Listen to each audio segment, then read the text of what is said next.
If you want to change the world, start off by making your bed. If you make your bed every morning, you will have accomplished the first task of the day. It will give you a small sense of pride, and it will encourage you to do another task, and another, and another. And by the end of the day, that one task completed will have turned into many tasks completed. Making your bed will also reinforce the fact that the little things in life matter. If you can't do the little things right, you'll never be able to do the big things right. And if by chance you have a miserable day, you will come home to a bed that is made, that you made. And a made bed gives you encouragement that tomorrow will be better. To pass SEAL training, there are a series of long swims that must be completed.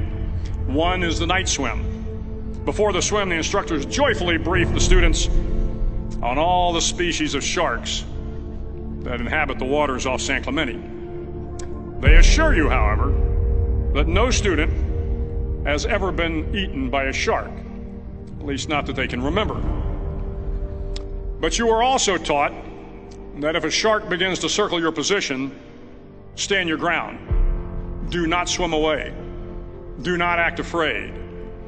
And if the shark, hungry for a midnight snack, darts towards you, then summons up all your strength and punch him in the snout, and he will turn and swim away. There are a lot of sharks in the world. If you hope to complete the swim, you will have to deal with them. So if you want to change the world, don't back down from the sharks. Over a few weeks of difficult training, my SEAL class, which started with 150 men, was down to just 42. There were now 6 boat crews of 7 men each. I was in the boat with the tall guys, but the best boat crew we had was made up of the little guys, the Munchkin crew, we called them. No one was over 5'5". The Munchkin boat crew had 1 American Indian, 1 African American, 1 Polish American, 1 Greek American, 1 Italian American, and 2 tough kids from the Midwest. They out-paddled, outran, and outswam all the other boat crews. The big men in the other boat crews would always make good-natured fun of the tiny little flippers the Munchkins put on their tiny little feet prior to every swim.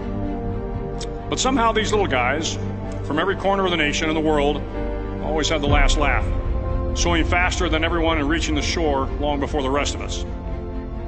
SEAL training was a great equalizer. Nothing mattered but your will to succeed, not your color, not your ethnic background, not your education, not your social status.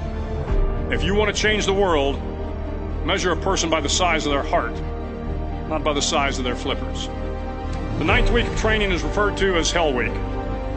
It is 6 days of no sleep, constant physical and mental harassment, and 1 special day at the Mud Flats. The Mud Flats are an area between San Diego and Tijuana where the water runs off and creates the Tijuana Sloughs, a swampy patch of terrain where the mud will engulf you. It is on Wednesday of Hell Week that you paddle down in the Mud Flats and spend the next 15 hours trying to survive the freezing cold, the howling wind, and the incessant pressure to quit from the instructors. As the sun began to set that Wednesday evening, my training class, having committed some egregious infraction of the rules, was ordered into the mud. The mud consumed each man till there was nothing visible but our heads. The instructors told us we could leave the mud if only 5 men would quit. Only 5 men, just 5 men, and we could get out of the oppressive cold.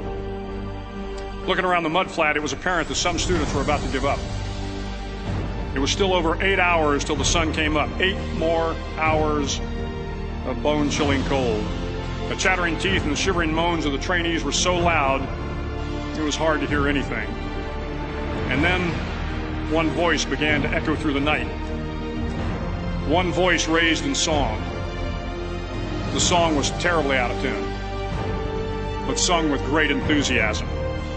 One voice became 2, and 2 became 3, and before long, everyone in the class was singing. The instructors threatened us with more time in the mud if we kept up the singing, but the singing persisted, and somehow the mud seemed a little warmer, and the wind a little tamer, and the dawn not so far away. If I have learned anything in my time traveling the world, it is the power of hope. The power of one person, a Washington, a Lincoln, King, Mandela, and even a young girl from Pakistan, Malala. One person can change the world by giving people hope. So if you want to change the world, start each day with a task completed. Find someone to help you through life. Respect everyone. Know that life is not fair and that you will fail often. But if you take some risks, step up when the times are the